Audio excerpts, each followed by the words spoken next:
بسم اللہ الرحمن الرحیم الحمد للہ رب العالمین والعاقبۃ للمتقین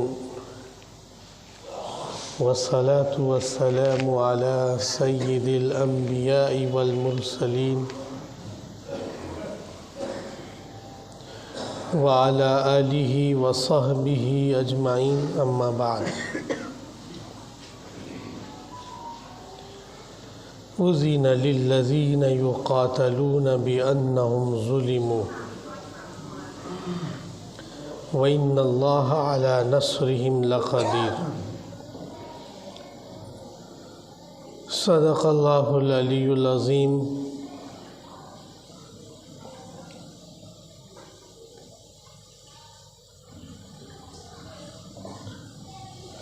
عزیزان گرامی، اہلیان محلہ، عزیز ساتھیوں اور ایمان والے بھائیوں، بفضلہ تعالی ہم سب اپنی عبادت گاہ میں جمع ہوئے ہیں تاکہ اللہ تعالیٰ کے حضور نماز جمعہ کی دوگانہ ادا کر سکیں۔ اس موقع پر ہمارا ٹاپک، گفتگو کا عنوان غزوات پیغمبر حضرت محمد مصطفیٰ صلی اللہ علیہ وسلم ہے۔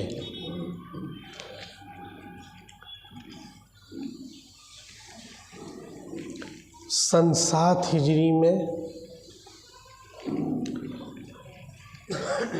آپ صلی اللہ تعالی علیہ وسلم نے عمرۃ القضاء فرمایا،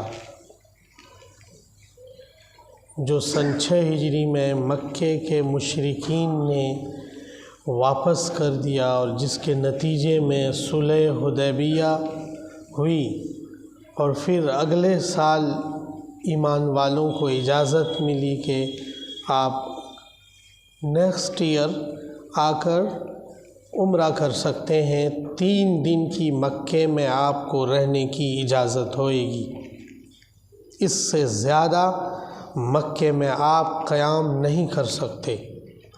یہ شرائط صلح کے چند نکات میں سے ایک نقطہ یہ بھی تھا کہ 3 دن سے زیادہ آپ یہاں پر اسٹے نہیں لے سکتے۔ بہرحال اگلا سال جب آیا اور نبی پاک صلی اللہ تعالی علیہ وسلم فتح خیبر سے فری ہوئے،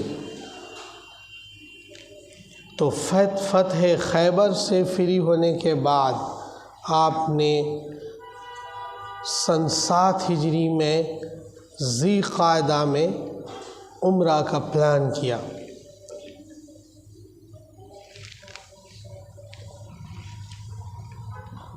اور مدینے میں اعلان کرایا کہ جو لوگ میرے ساتھ گزشتہ برس عمرے کے لیے گئے تھے لیکن عمرہ ہم نہیں کر سکے تھے، وہ تمام لوگ اس سال تیاری کر لیں، فلاں دن ہم مدینے سے عمرہ قضاء کے لیے کوچ کریں گے۔ یہ اعلان ہوا۔ اس اعلان کے بعد جملہ اصحاب کرام جو پچھلے سال شریک تھے حضور کے ساتھ، ان سب نے تیاری کر لی، سوائے ان لوگوں کے جو اس بیچ کی جنگوں میں شہید ہو گئے یا من جانب اللہ ان کی وفات ہو گئی، تو وہ شریک تو نہیں ہوئے۔ اس کے علاوہ جو موجود تھے تمام اصحابہ کرام جو پچھلے سال حضور کے ساتھ تھے، اس مرتبہ انہوں نے دوبارہ تیاری کری اور ایسے 2000 صحابہ رضی اللہ تعالی عنہم اجمعین عمرہ قضاء کے لیے اپنے محبوب پیغمبر حضرت محمد صلی اللہ علیہ وسلم کے ساتھ بالکل ایکٹیو موڈ میں تیاری کے ساتھ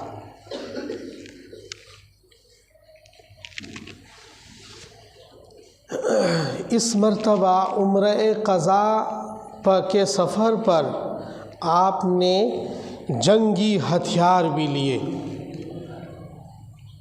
اور 100 گھڑ سوار فوجی جوان صحابہ کرام میں سے 100 سوار سپہ سالار تیار کیا آپ نے.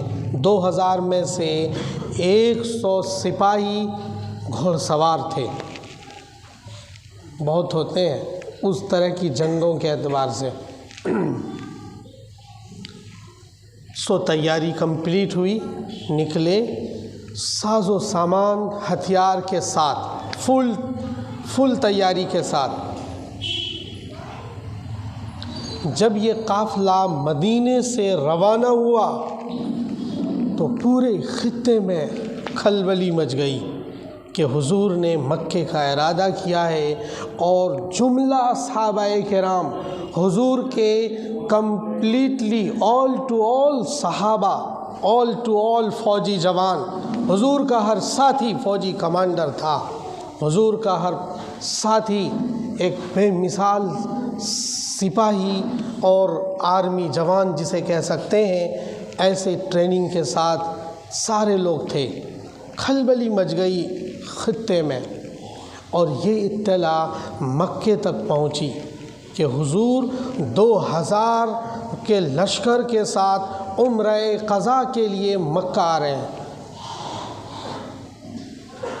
جب یہ کنڈیشن دیکھی تو مکے کے فرما رواؤں نے میٹنگ کی اور مر الزہران پر, ایک جگہ ہے مکے سے پہلے ہی, مکے سے کئی میل کے فاصلے پر ہی ایک جگہ ہے مر الزہران, وہاں مکے کا ایلچی, مکے کا راجدوت, مکے کا سفیر پہنچا. حضور کا قافلہ بھی مر الزہران پر پہنچ گیا اور حضور نے اپنے قافلے سے پیدل اور اونٹوں والے قافلے سے آگے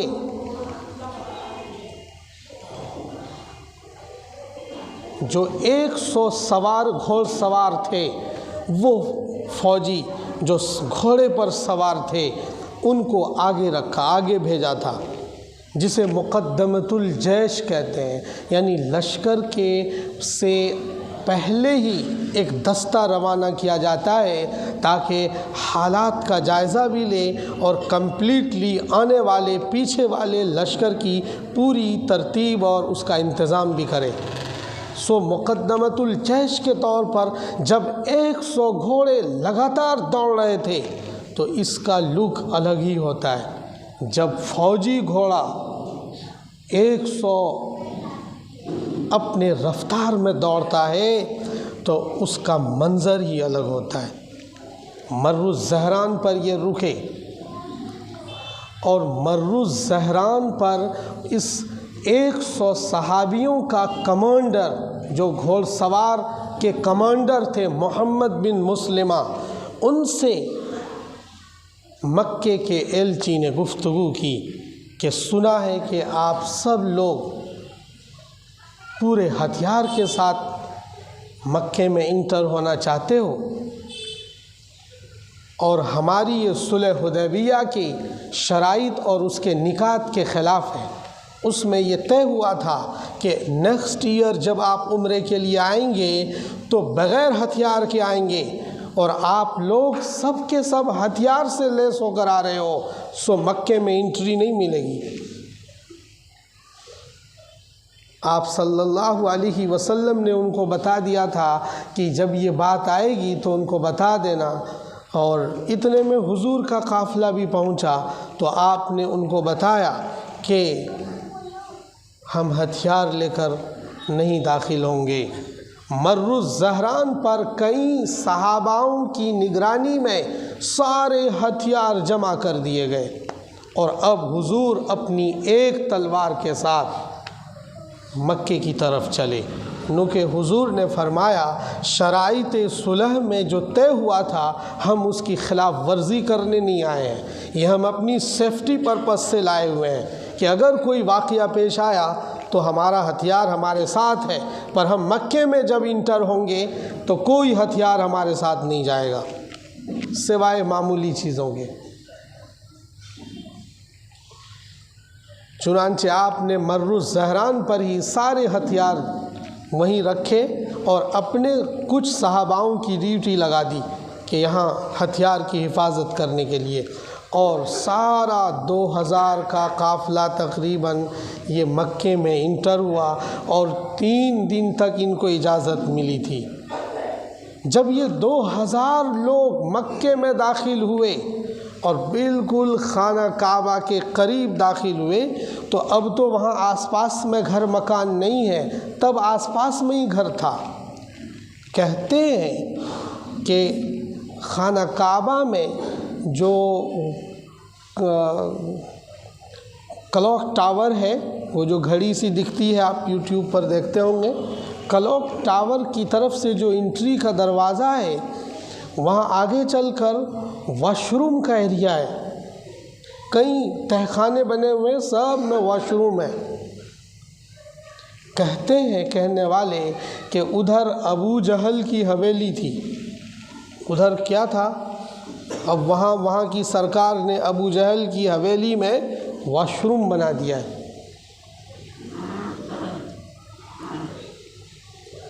اور وہ بالکل قریب ہے خانہ کعبہ کے، بہت زیادہ اسپیس نہیں ہے، تو آس پاس میں گھر مکان تھے۔ تو جب 2000 کا لشکر ادھر خانہ کعبہ کے قریب ہوا تو مکے کے مشرکین نے جب دیکھا تو ان سے رہا نہیں گیا۔ جلن حسد میں آدمی دیکھ نہیں پاتا کسی کو، جب کسی سے آپ کو پرسنل ذاتی طور پر دشمنی ہو جائے تو اس کی ایکٹیویٹی آپ کو نہایت ناگوار گزرے گی، اور خاص طور سے وہ والی ایکٹیویٹی جس میں کچھ ترقی کے راز چھپے ہوئے ہو، جس میں کچھ کامیابی کے قدم ہو، تو اسے تو وہ دیکھ ہی نہیں پائے گا، اور اگر وہی دیکھ لے گا تو وہ دشمن کس بات کا، اور اگر وہ دیکھ ہی لے گا تو پھر دشمن کس بات کا ہے۔ حسد اور جلن کی بنیاد پر دیکھ نہیں پائے، تو کئی لوگ مکے کے مشرکین پہاڑوں پر چڑھ گئے کہ تھوڑا سائیڈ ہو جاتے ہیں، اور کئی لوگ اپنے اپنے دروازے اور چاروں طرف کھڑے ہو کر دیکھنے لگے۔ کچھ لوگ تھوڑا نیوٹرل ہوتے ہیں، زیادہ ٹینشن نہیں لیتے، تو ایسے لوگ کھڑے ہو کر نظارہ دیکھنے لگے، اور ان میں سے بعض نے کمنٹمنٹ کیا۔ کیا کمنٹمنٹ کیا؟ یہ کہ یہ مدینے کے مسلمان بخار اور بھوک کے تڑپائے ہوئے ہیں، انہیں بخار نے تباہ و برباد کر رکھا ہے، اور بھوک کی تپش نے، ان کے پاس کچھ ہے تو ہے نہیں، کھانا وانا بھی ان کو ڈھنگ سے نہیں ملتا، تو ان کو بھوک نے اور بخار نے بالکل کمزور اور لاغر کر رکھا ہے۔ یہ کیا طواف کریں گے؟ خانہ کعبہ کا کیا طواف کریں گے یہ لوگ؟ بخار زدہ لوگ، گرے پڑے لوگ، کمزور جیسے دکھنے والے لوگ، یہ کیا خانہ کعبہ کا طواف کر پائیں گے؟ اس طرح کا مذاق اڑایا اور کمنٹمنٹ کیا۔ یہ اطلاع حضور تک بھی پہنچی، تو حضور پاک صلی اللہ تعالی علیہ وسلم نے جب خانہ کعبہ کا طواف کرنا شروع کیا تو آپ نے سب سے پہلے اضطباع کیا۔ کیا کیا؟ اضطباع کہتے ہیں دائیں طرف سے بازوؤں کو کھول کر چادر نیچے سے یوں لگانا، ٹھیک ہے، اس کو بولتے ہیں اضطباع۔ جب ہم چادر اوڑھتے ہیں تو کبھی کبھی اپنی باہ کے بازو کے نیچے سے نکال کر بائیں طرف ڈال دیتے ہیں، یہ بھی ایک انداز ہے آدمی کا۔ تو حضور پاک، یہ بھی رئیسانہ انداز ہوتا ہے، یہ کوئی ویسا نہیں ہے، رئیسانہ انداز، امیتابھ بچن والا انداز، وہ چادر آپ نے دائیں بازو سے نکال کر بائیں کی طرف ڈال دیا۔ اس کو کہتے ہیں اضطباع، اس کو کیا بولتے ہیں؟ اضطباع۔ اور پھر وہ جو کہہ رہے تھے کہ یہ کیا بخار زدہ لوگ، کمزور لوگ کیا طواف کریں گے، 7 چکر طواف بھی بڑا ٹف ہوتا ہے، تو کیا طواف کریں گے یہ لوگ؟ تو آپ نے اپنے صحاباؤں سے یہ فرمایا کہ آج جو طریقے سے طواف کرے گا ان پر اللہ تعالیٰ کی خصوصی رحمت نازل ہوگی۔ اور آپ نے شروع کے 3 چکر میں رمل کیا۔ کیا کیا؟ شروع کے 3 چکر میں رمل کیا۔ رمل مینس فوجی چال میں چلنا۔ رمل مینس فوجی چال میں چلنا، تھوڑا بازوؤں کو ہلا کر پوری ایکٹیویٹی کے ساتھ، جیسے فوجی آپ نے پریڈ دیکھا ہوگا، تقریباً پریڈ جیسا بازوؤں کو ہلا کر ایسا لگے کہ ایک دم جوان ہے، قوت ہے، طاقت ہے، کمزور نہیں ہے۔ وہ جو کمنٹ کیا تھا کمزور لوگ کیا طواف کریں گے، یہ در حقیقت اس کا جواب تھا، یہ در حقیقت مکے والوں کو اس کا جواب تھا۔ سو آپ نے 3 چکروں میں رمل کیا۔ جملہ 2000 صحابہ رضی اللہ تعالی عنہم اجمعین شروع کے 3 چکروں میں رمل کر رہے تھے، یعنی اکڑ کر چل رہے تھے، جو یہ درشا رہا تھا کہ ہم پاورفل فوج ہیں، ہم پاورفل انسان ہیں، ہمیں کمزور نہ سمجھو، ہمیں لاغر اور بہت زیادہ ضعیف مت سمجھو ہمیں۔ بہرحال اس طرح سے آپ صلی اللہ تعالی علیہ وسلم نے 3 دن مکے میں قیام کیا۔ عمرے میں اور کچھ تو ہوتا نہیں، احرام باندھتے ہیں، طواف کرتے ہیں، اور صفا اور مروہ پہاڑی پر جا کر سعی کرتے ہیں، اور سعی کے بعد حلق یا قصر کراتے ہیں۔ یہی کام ہوتا ہے عمرے میں، باقی دعا نماز وہ ایک کامن چیز ہے۔ بہرحال آپ صلی اللہ تعالی علیہ وسلم نے اس مرتبہ عمرۃ القضاء فرمایا، اور یہ کون سا سن چل رہا ہے؟ سن 7 ہجری۔ اور آج کتنا سن ہجری کا؟ 1445 ہجری۔ تو 7 ہجری میں یہ واقعہ پیش آیا۔ یہ آپ نے کمپلیٹ بڑے پرامن طریقے پر عمرہ فرمایا، اور پھر وعدے کے مطابق 3 دن کے بعد آپ واپس ہو گئے۔ سن 7 ہجری کا پورا سال امن کے ساتھ گزرا۔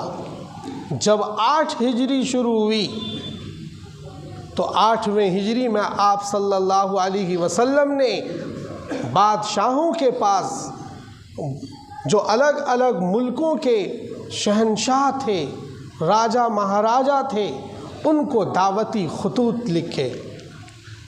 جب روم کے بادشاہ کے پاس، رومن امپائر کے پاس یہ خط گیا تو حضور کے خط لے جانے والے قاصد کو رومیوں نے قتل کر دیا۔ یہ کہاں کی بات ہے؟ یہ اردن، جسے آج کل جارڈن کہتے ہیں، جارڈن کے مغرب کی طرف، ویسٹ جارڈن میں یعنی اردن کے مغربی کنارے پر ایک جگہ ہے موتا۔ کیا ہے؟ موتا۔ موتا پر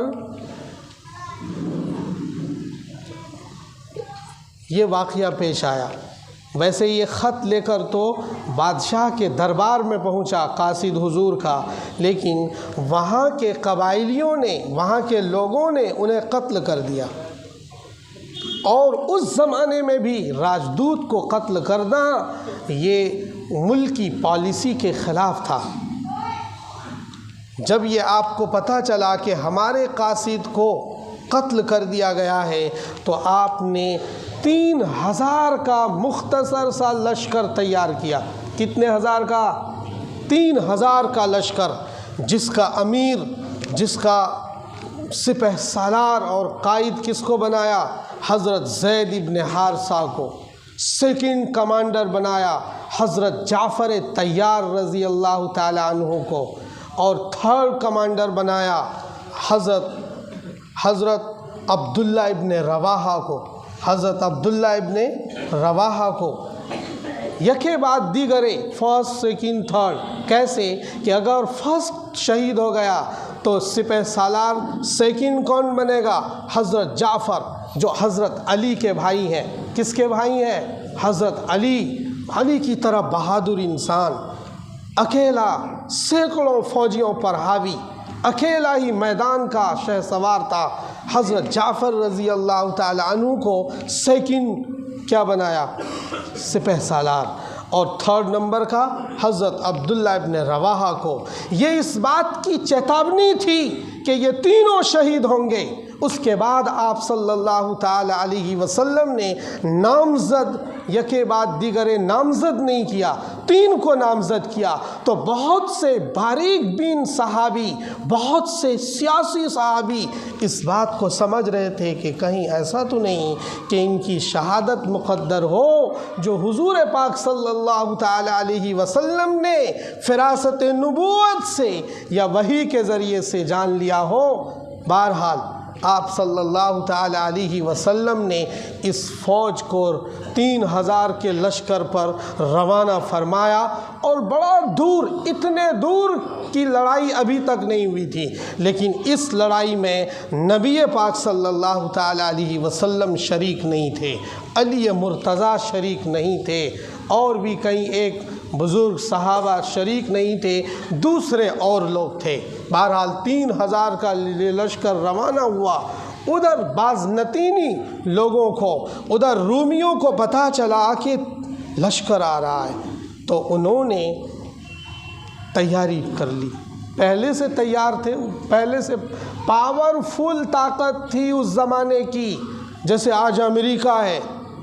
امریکہ کے سامنے سارے ملک والے دم ہلاتے ہیں، جی حضور، جی حضور، جی حضور۔ امریکیوں کے سامنے، امریکی سینٹ کے سامنے، امریکی وائٹ ہاؤس کے سامنے، امریکی ورلڈ ٹریڈ سینٹر کے سامنے دنیا کے سارے ممالک کیا کرتے ہیں؟ دم ہلاتے، سوائے 1-2 کو چھوڑ کر، وہ بھی کہیں نہ کہیں ان کے دہشت میں رہتا ہے۔ یوں کہا جا سکتا ہے کہ سارے ہی دہشت میں رہتے ہیں۔ ایسی حکومت تھی رومیوں کی، بازنطینیوں کی۔ اس جارڈن کے اندر عرب قبائل بھی تھے، اور وہاں کے دوسرے لوگ بھی، اور دوسرے قبائل بھی تھے۔ جو عرب قبائل تھے اس میں سے 1 لاکھ فوج تیار کیا۔ وہاں کی گورنمنٹ نے کتنے لاکھ، ہرقل بادشاہ نے کتنے لاکھ تیار کیے؟ 1 لاکھ فوجی۔ اور اپنی قوم میں سے، جس قوم کا وہ بادشاہ تھا، اپنی قوم میں سے بھی کتنے لاکھ فوجی تیار کیے؟ 1 لاکھ۔ دونوں ملا کر کتنے ہو گئے؟ 2 لاکھ۔ 2 لاکھ فوج کا مقابلہ کتنے لوگ کریں گے؟ 3000، صرف 3000۔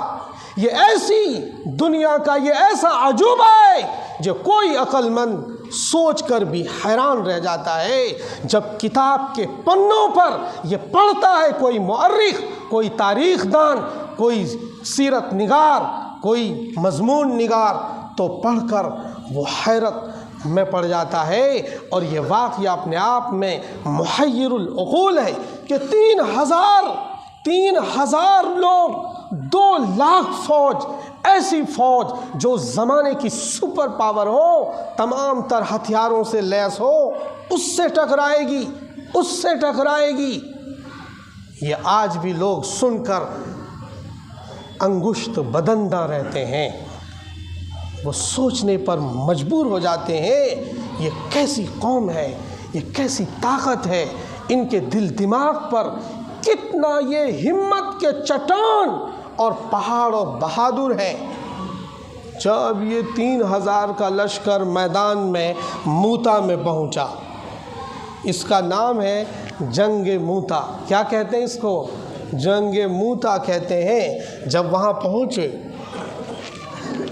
تو ادھر 2 لاکھ فوج وقفے سے ہے اور ادھر صرف 3000 ہے۔ لڑائی شروع ہو جاتی ہے، جو اس کی ترتیب ہوگی لڑائی کی اس ترتیب کے مطابق شروع ہوئی۔ پہلا کمانڈر زید ابن حارثہ نے لڑائی سنبھالی، اور ایک ساتھ سارے لوگ نہیں لڑتے، وہ فوجی کیا جو ایک ساتھ جا کے بھیڑ جائے وہ سب مرمرا کے ختم ہو جائے۔ اس کی بہت ساری حکمتیں ہوتی ہیں، پہلے کسے بھیجنا ہے پھر کسے بھیجنا۔ جیسے آپ نے کرکٹ میں نہیں دیکھا کھلاڑیوں پیلروں کو کیسے یکے بعد دیگرے بھیجا تھا، اس کا جو کپتان ہوتا ہے وہ بہت سلیقے سے فیصلہ لیتا ہے، اب کون سے سٹک رہے گا، اب کون سٹک رہے گا، اسی طرح سے فیصلہ ہوتا ہے جنگ میں۔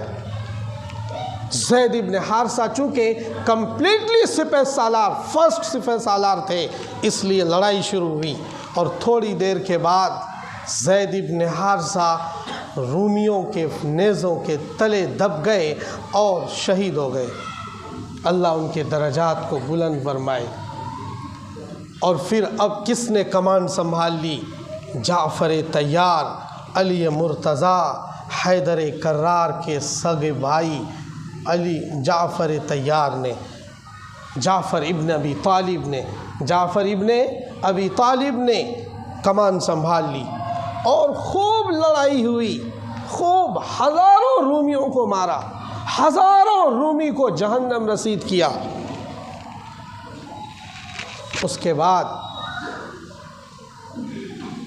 اتنی فوج تھی سامنے، کیسے ٹکتے؟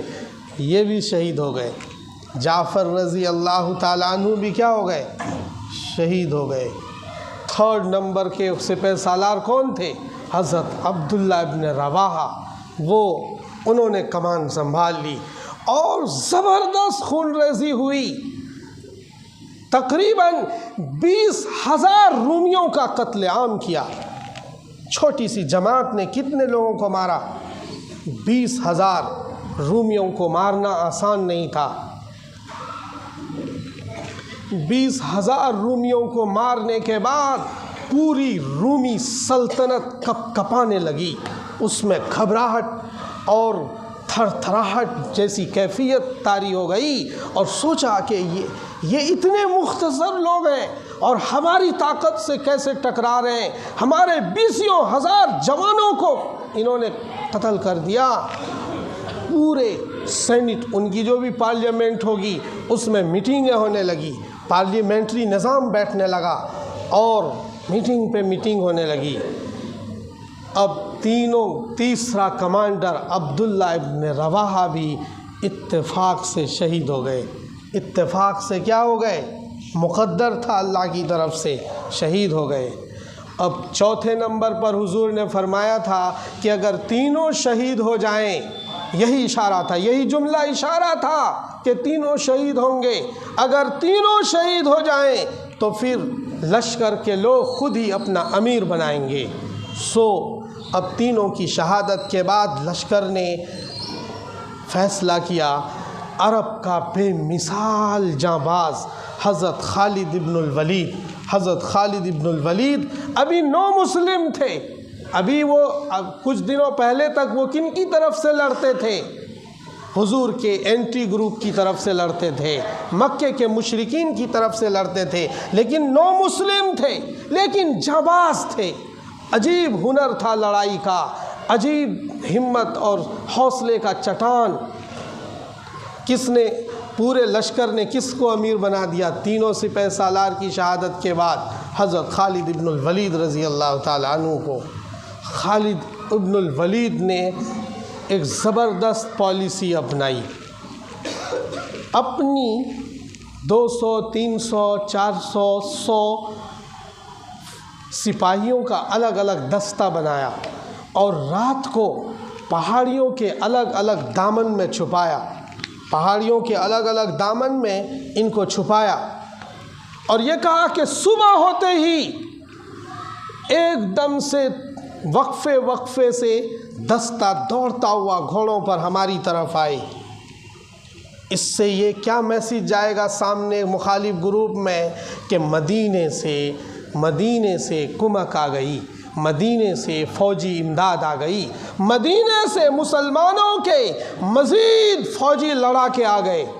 اب خیریت نہیں ہے، یہ 3000 نے ہنگامہ پیٹ رکھا ہے ہمارے گھر پر آ کر، ہمارے ملک میں آ کر، ان کے اور فوجی دستے مدد کے لیے آ گئے۔ یہ جو ادھر سے پہاڑی سے، ادھر سے ادھر، پیچھے سے، سائڈ سے، ہر طرف سے جب رومیوں نے، وہی فوج تو وہی تھی، جب آتے ہوئے دیکھا لشکر کو تو ان کو لگا کہ ان کی بڑی مدد آ گئی مدینے سے، اب مقابلہ کرنا آسان نہیں ہے۔ جب اس طرح سے لوگوں کو آتے ہوئے دیکھا تو رومی پیچھے ہٹ گئے۔ رومی کیا ہو گئے؟ پیچھے۔ ابھی تو ان کے پاس 1,80,000 فوج، 20,000 تو مرے ہیں، وہ پیچھے ہٹ گئے۔ جب خالد ابن الولید نے دیکھا کہ پیچھے ہٹ گئے تو بس سائلنٹ ہو گئے، اب جنگ بندی ہو گئی۔ اب کیا ہو گئی؟ یہ حکمت تھی اس بات کی کہ ان تمام 3,000 صحابہ جس میں سے کچھ شہید ہوئے، ان سب کو سیف کر کے مدینہ واپس لایا جائے۔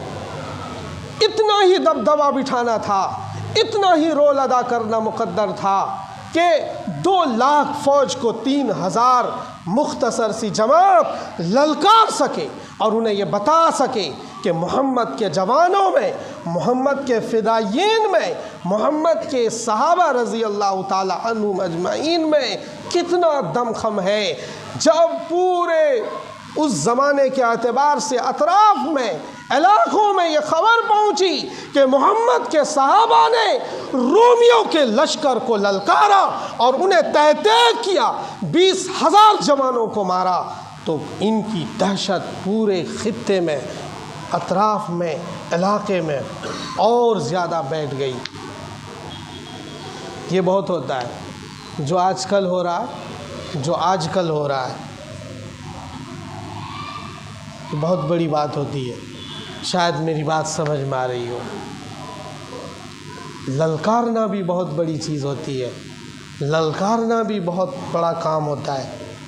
بہرحال ٹائم ہو گیا ہے، نبی پاک صلی اللہ تعالی علیہ وسلم کا بقیہ لشکر 3,000 کا یہ واپس مدینے میں آیا اور یہ لڑائی کمپلیٹلی ختم ہو گئی، لیکن رومیوں کا تیا پانچا کر دیا، دہشت میں ڈال دیا۔ انہیں لگا کہ ہم ان سے بھی شاید لوہا نہیں لے پائیں گے۔ بعد میں سب ختم ہوئے، پھر اس کی الگ ڈیٹیل ہے۔ فی الحال یہ جنگ موتا اسٹاپ ہو گئی، بس کمپلیٹ ہو گئی ہے۔ اب اس کے واپسی کے بعد اس دوران کئی ایک واقعے پیش آئے، وہ نیکسٹ جمعہ میں انشاءاللہ العزیز۔ آپ سے میری گزارش ہے کہ مسجد کے تعاون میں آپ سب حضرات تھوڑا سا زیادہ حصہ لیں۔